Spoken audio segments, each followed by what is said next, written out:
Hello.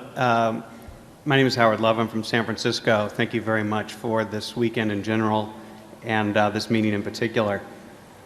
Recently at a talk at the Wharton Business School, Mr. Buffett, you indicated that you were talking about the problems of compounding large size, which I appreciate and understand. But you indicated, you're quoted in the local paper as saying that you are confident that if you were working with a sum closer to $1 million, that you could compound that at a 50% rate. For those of us who aren't saddled with the $100 billion problem, could you talk about what types of investments you'd be looking at and where in today's market you think significant inefficiencies exist? Thank you. Yeah, I think I may have been very slightly misquoted, but I certainly said something to the effect. But working, I think I talked about this group I get together every 2 years and how I poll that group as to what they think they could compound money at it with 100,000, a million, 100 million, a billion, and other types of sums. And I pointed out how this group of 60 or so people that I get together with every couple of years, how their expectations of return would go very rapidly down this slope. It is true. I think I can name a half a dozen people that I think could compound $1 million, or at least they could earn 50% a year on $1 million, have that as an expectation. If they needed it, I mean, they'd have to get their full attention to be working on the sum.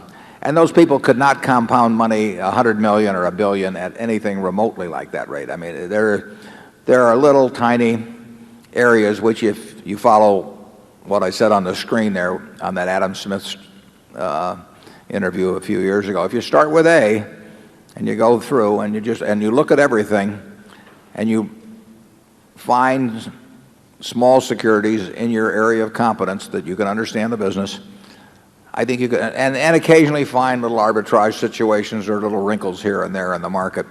I think working with a very small sum, that there is an opportunity to earn very high returns, but that advantage disappears very rapidly as the money compounds, because from $1 million to $10 million, I would say it would fall off dramatically in terms of because there are little, you find very, very small things that you can make, and you're almost certain to make high returns on, but you don't find very big things in that category today.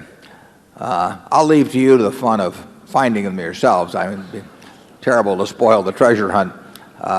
And the truth is, I don't look for them anymore. Every now and then I'll stumble into something just by accident, but I'm not in the business of looking for that. I'm looking for things that Berkshire could put its money in, and that rules out all of that sort of thing. Charlie? Well, I would agree, but I would also say that what we did 40 or so years ago was in some respects more simple than what you're going to have to do. Right. We had it very easy compared to you. It can still be done, but it's harder now. You have to know more. I mean, just sifting through the manuals until you find something that's selling at 2 times earnings, that won't work for you. It'll work, it's just you won't find any. Yeah.